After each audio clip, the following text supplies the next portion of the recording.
How you gonna walk through this world? It's so easy to misstep.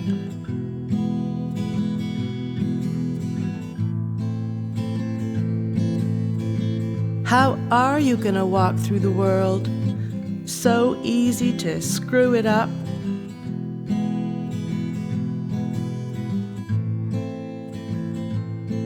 You gotta rise like the sun does every day. Rise up, look above. The light feels something like love.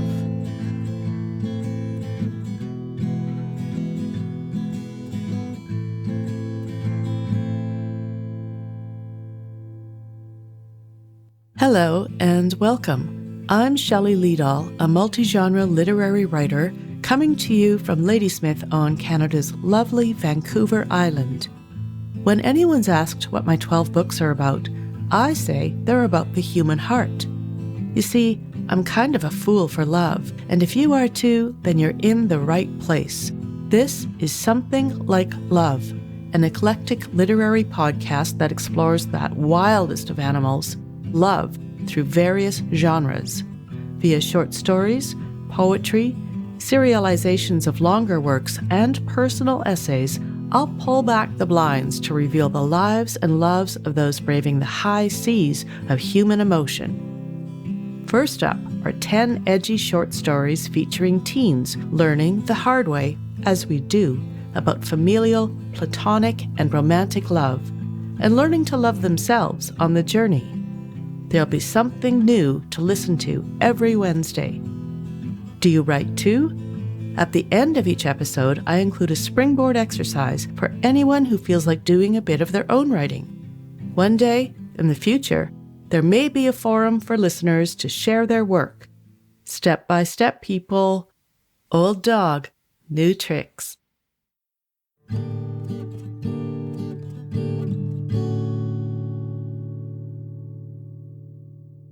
In episode 1, you'll meet Larissa, who's wild about her bike and her dog, named after Eddie Van Halen. But our young protagonist is not at all keen when her 40-something-year-old mother gets pregnant. And when the baby comes home, well, you'll learn more soon. Let's get started. This is September. Everyone raves about summer, like it's the only season worth living for, but it's always been autumn for me. Autumn. Leaves ablaze, a wicked bite to the air. Gardens churning up the last few potatoes that are no good for anything except chucking at trees. What I like best is riding my bike down the leaf-smothered paths along the river, my heart pounding to the beat of whatever's playing on my dad's antique portable CD player. Okay, blaring on the portable CD player. I like my rock and roll cranked, and not that studio-created boy or girl band crap either. I prefer the classic rock bands my parents used to listen to, like Queen, Supertramp, BTO, and Van Halen. That was music. My mom and dad are actually pretty cool as far as parents go. At least they used to be. Now, they don't listen to anything. My best friends are my bike and my dog, not necessarily in that order. My classmates think I'm a freak. They're all twisted up in boys and who was seen doing what with whom at the movies or the mall, and I couldn't care less. Grade 10 is no big deal either. If you're not a hockey player, a cheerleader, or some kind of brainiac, you're basically no one. I'm a solid B student, and although my parents gave me one of those cheerleader names, Larissa, I'm definitely not the cheerleader type. I'm also not real good at team sports, but at least I'm not the last to get picked. I think that's because I look like an athlete. I'm strong and tall, and more than one teacher has hounded me to try out for basketball. I never go. I wouldn't shine on a gymnasium floor, but get me alone on my bike and we're talking supernova. A supernova with ancient technology. Life is riddled with irony. Sometimes I bring my dog, a black shepherd. He's more of a brother than any real brother could be. Mom and Dad got him for me right after.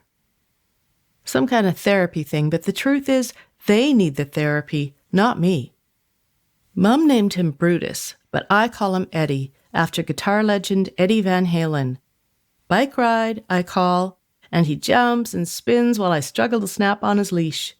When I ride the trails, he runs politely behind me, leash dragging, until I stop on the riverbank and get him to fetch sticks. He's like an otter in the water, sleek and streamlined with just the top of his head, back, and tail breaking the surface. Across the river, other figures wind along the cycling paths. We must be kindred spirits to choose such chilly September mornings to ride. My thighs and calves ache when I push myself up and around the hilly and twisted trail. I feel alive. Geese fly overhead in a dark V, and I remember childhood dreams of flying. I'm convinced I actually did fly when I was a kid. I clearly recall running down the street, arms straight out at my sides, then soaring into the air above the grandfather elms. No one could see me up there, over the brown and green-shingled rooftops, the new elementary school with its octopus wings. I was always careful never to fly too high. The air was thinner and cooler as I rose through the troposphere. I might never come down. The air inside my house is as heavy as a 9-day rain. I'm sure Mom tries to stop the sun from creeping in because she keeps the blinds and curtains clammed shut, as if we're vampires or had that strange disease where sunlight makes you sick. I suppose she would have liked to stop time, but the sun keeps chasing the moon away each morning as if nothing's happened. It's been 3 months and 15 days. It's time she got a grip. Sometimes I just want to shake her and shout, "Wake up, you've still got me." But I never do. Dad's working more each week. Mum says it's his work ethic, but I'm sure he stays away because he can't stand to be in that tomb any longer than he has to. I wish I had a job to go to. School's a good excuse until 3:30, but evenings and weekends are hell. This summer has been the longest season of my relatively short life.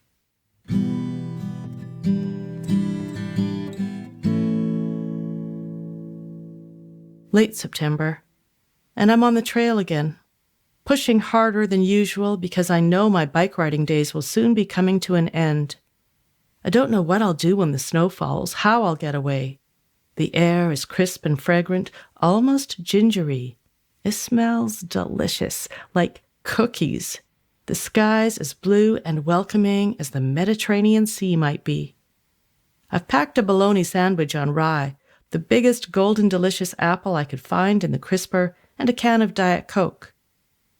I've also thrown some extra CDs into my backpack because I plan to be gone for hours. I left Eddie whining on the porch. He can only go so far, a lesson learned after we went out for a 3-hour trek once.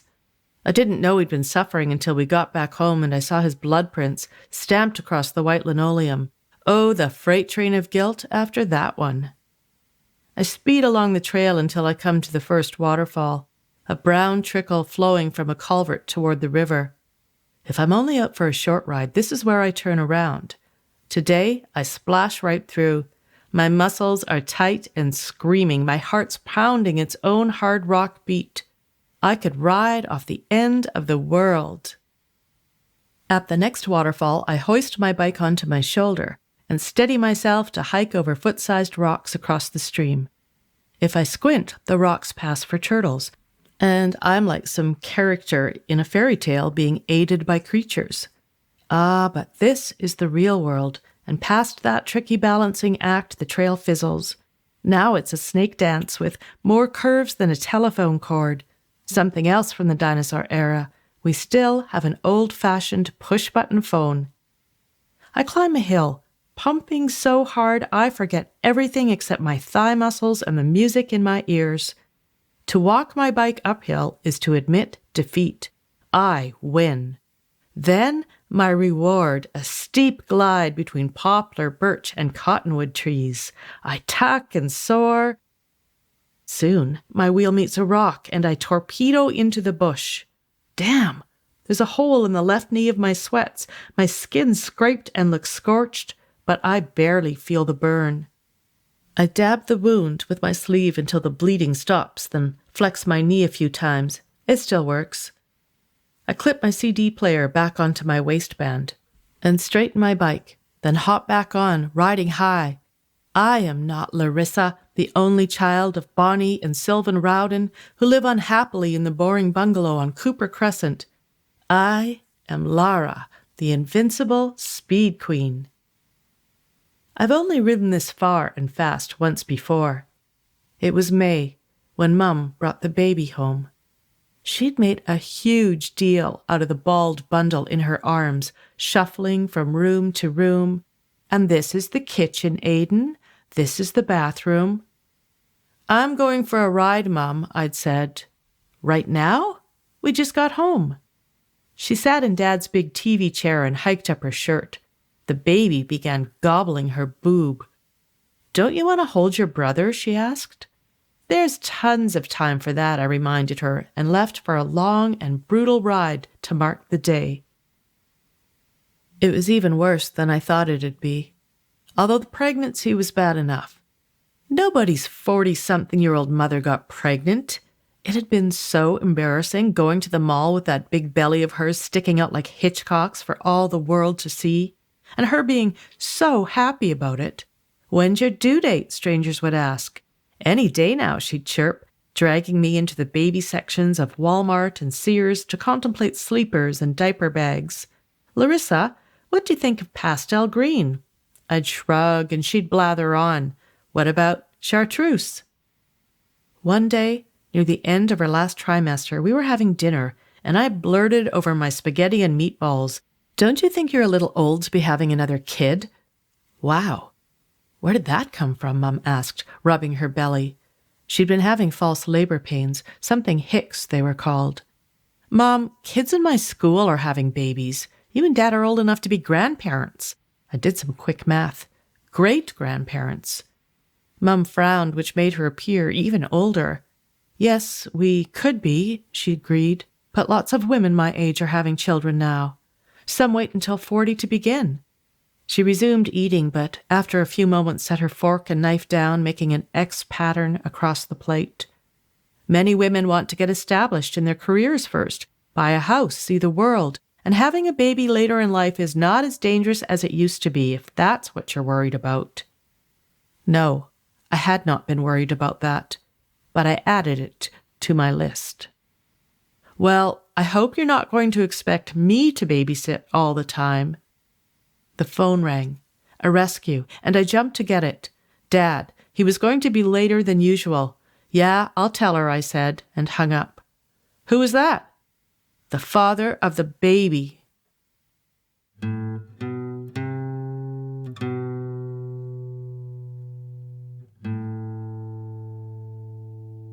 It arrived right on schedule, like first-class mail. Mom had asked if I wanted to be in the delivery room. Right, I said, like I'd want to see that. God, something should be private. I guess everything went okay because they were home 2 days later. The Mom was pretty sore from the stitches and stuff, and she made me do all the housework. What followed was a continual parade of friends and relatives and people I'd never even seen before, dropping in to worship Aiden. A miracle baby, they said, because my parents had tried for years to have another kid, and they kept coming up busted. What do you think of your new brother, Larissa? Cool, I'd say, looking for the nearest exit. About as much fun as an ingrown toenail. You'll be a great babysitter for Aiden, my grandmother offered, being so much older. She tweaked my chin. Her fingers smelled like baby powder. I swallowed my own barf.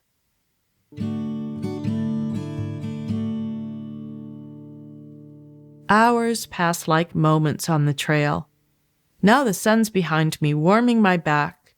I feel good inside my skin, pushing myself to the max, but there's something else I totally love about riding. It's the way the music sounds so much better. I hear things when I'm riding that I never knew were there, like a certain guitar lick or a clear lyric. There's always a song to fit exactly the way I'm feeling. Today, it's Supertramp's Take the Long Way Home. I intend to. The river's higher than it was in the summer, faster too. After working up a good sweat, I usually wade in and splash my arms and legs, but it's too cold for that now. Crayfish claws are scattered along the beach, the purple and orange remains of the season. A turtle trail in the wet sand looks like art. Eddie and I play hide-and-go-seek. I throw a stick into the river or the bush, then run in the other direction to see if he can find me. He always does. He is super reliable, and I like that, because there are very few things in life you can count on. Nobody could have known that things would turn out the way they did, but I should have suspected. I'm more than a tad superstitious, and there were too many crows. They'd stalk me from treetops and telephone poles, hide bad tidings beneath their black jacket wings. I began to obsess over one crow who watched and waited for me, then rallied the troops, so to speak. They followed wherever I went, spelling doom. The day it happened, I returned from a long Saturday afternoon ride to find Dad's car in the driveway. His timing was off. Something was up. Dad lives for his work. He's a police officer, which was kind of cool when I was a kid and he took me to the station and fingerprinted me, but I could see it might present problems within the next few years. Already some kids I knew were sneaking out to the bush for pit parties. Only a matter of time before it was Daddo and not some other cop who crashed their fun. I didn't have any experience with this, didn't know what the ramifications would be if and when they came down the pipe. It smelled like trouble. I ferried my bike up the porch steps. Hello? The front room was dark and too quiet, like the walls were holding their collective breath. Anybody home? I kicked off my runners and checked the kitchen.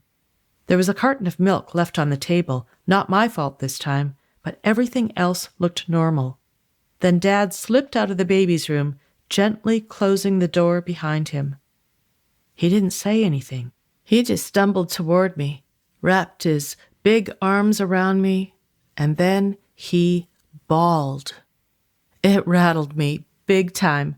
When Grandma slammed her Nissan into the side of a grain truck and had to have a cage screwed to her head like a monster, Dad never lost it at all. This was alien. I completely forgot how to breathe. Finally, this man who looked like but was not behaving anything like my father stepped back, his hands still fierce on my shoulders. The baby died. What? I wasn't sure I was hearing properly. The baby was healthy and wailing for God knew what reason when I'd left just hours earlier. Your mom went in to check on him, and he wasn't breathing. Dad sobbed, and it was the worst sound I'd ever heard. I had to get away from the unearthly noise he was making, that and the awful image of him crying into his hands like a little boy. I ran to my room and dived onto the bed. I'm a witch, I thought. I wished him dead, and now he is. What I wanted more than anything was to have that terrible power taken away from me. Not him, please not him, I moaned into my pillow. He hasn't even had a chance yet. Rock-a-bye, baby, in the treetop. Those moments are scarred onto my brain, but the days following are already blurry. It was June. I know that the lilacs were blooming and the smell sickened me. People talked about a long, dry summer ahead. There was the funeral, and the minister said there was now another angel up in heaven, blah, blah, blah. A bunch of cliched crap. My friends didn't know what to say to me. It was like I had this invisible wall up around me, like a force field, and no one could come within a few meters. Every day was vacuumed off the calendar with nothing special to mark it.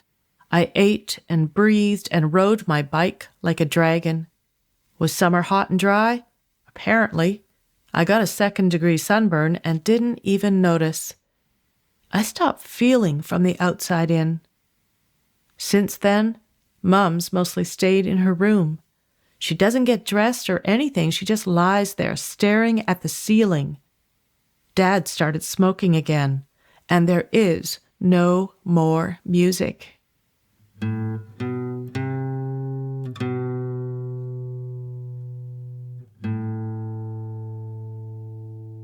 I'm pedaling as hard as I can. A few thin branches whip my face. I welcome the slaps. Hours or minutes tick past. Finally, I take a sandy path toward the water and stop. I wobble away from my bike, slide the backpack off and rub my slick neck. My hair's plastered to my head. I think of newborns and all that gunk on them when they're delivered, and it's like someone's dropped a boulder on my chest. This is what happens, ambush after ambush. There's no riding away from it. You can't sleep it away or rock and roll it or work it off the map of your heart. Now Queen's lead singer Freddie Mercury is crooning, "You're my best friend." It was Mum and Dad's song. Freddie Mercury, born Farrokh Bulsara in India, he came to be known as one of the all-time best vocalists in rock history. He's dead, too. Bronchopneumonia. AIDS. I can't go much further. It's getting late. The sun's hiding behind a cloud that's the color of a 2-day-old bruise, and the night sky's making serious headway. I should get home. The woods are not always safe, but I feel I am at home. The woods are my surrogate family. The always in a rush chipmunks, the shy sparrows, garter snakes I can't even see, though I hear them rustling in the wild grass and withering leaves. It's not fair, I think. My parents tried all those years to have another baby, and then it was snatched away, just like that. Wham! A swift kick in the gut, a low blow to the heart. I scratch SOS into the sand with a stick. If only I could tear down the runway of beach and have the wind swoop me up. But it's no use. The heavens are for eagles and comets, and if you believe it, angels. I have to get back. My parents don't need any more stress. I pack up and mount my bike. It's not the same. I feel like ordinary Larissa again, doomed to live unhappily ever after, and I don't want to. I don't want my parents to either, but I don't know how to yank them back. We're miles down the highway from laughter and love. We don't feel like champions, and I'm not sure we'll ever find our long way home. I try to remember how it used to be. We used to talk. Family meeting, Mum would call, and we'd sit at the table discussing our plans, dreams, like our desire to camp across Canada, go skydiving as soon as I was old enough. We'd laugh at Dad's dumb jokes, and we would sing, however off-key, all the different parts to California Dreaming. We were happy, I decide. And then I know I don't have a choice. I can't give up without at least having tried. I'm going to start talking about this, even tell my parents about the crows and how I should have warned them. Once I get going, I might even confess another sin. I never even held him. Hush, little baby. I can't pinpoint when the sun breaks through the western sky, but its light dapples the long path home. I sail beneath the railway bridge, then leave the path for the streets that lead to my house. It's dinner time. There are no little kids riding trikes on the sidewalks, no big kids raking leaves off their lawns, no young couples mashing their bodies together as they say hello or goodbye or any words in between. I bump over the curb into our driveway. "I'm home," I yell, propping my bike against the garage wall. "Anybody care?" Eddie hops on me, his tail thrashing, and I pat his black back the way he likes. "Dogs count too," I say. "Dogs definitely count too." Inside, a spray of giant marigolds, all that's left of the abandoned flower bed, explodes in the center of the table. The wilting yellow blossoms smell like dirty socks, but I'm pleased and surprised to see that someone's made an effort. Dad's reading the paper in the front room. "Hi, Lar," he says and sticks on a smile. "Oh, there you are." It's Mum. She's wearing real clothes, a white turtleneck and jeans, and she's even put on her gold stud earrings. We were almost ready to start without you. I've been keeping dinner warm. She smiles then, and I study her face. It's a tired face, a changed face, the face of a woman who's been asleep for 3 months. I'm starved, I say, still watching, waiting. Dad slides out his chair and sits. Mum takes a casserole out of the oven and joins us at the table. It starts out real quiet, and at first I think it's only in my head. I hope I'm not going crazy, but we've each been locked in our own dark rooms. Anything could happen. Maybe we're in the middle of some crazy dream that's going to shatter like a window by morning. But here's the scene. The evening sun slashing ribbons of light through the open blinds. Mum's washing dishes, Dad's drying, I'm putting away. Then Mum starts humming. It could take the shape of a song, or add up to nothing more than a collection of tuneful sighs. But soon Dad joins in, and I know for sure it's real. There is a melody here. There is music, and we all know the words.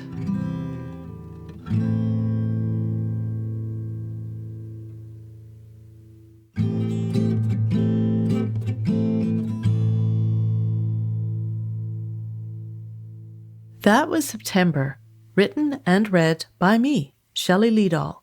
Music, well, you can blame that on me too. My producer was Zak Cohen. The story previously appeared in the literary journal Prairie Fire, and it was broadcast on CBC Radio Saskatchewan. Do you feel like writing? Maybe choose a month as a title and write a poem, a paragraph, or a story using sensory details to illustrate what makes that specific month special. Perhaps it's the taste of snow or a memory that April invokes. Saturate your piece with details, writing it the way only you can. Please join me next Wednesday for episode 2 of Something Like Love. You'll meet Dylan. He's only 14, but he's an old soul and a tad neurotic. His dad's a doctor with high expectations for his kid. Dylan's only got one friend, Jessica. She's got a cool tat and some major cojones. The 10 stories in the Something Like Love series were made podcastable via the Canada Council for the Arts Digital Originals Grant Program. Deep bows.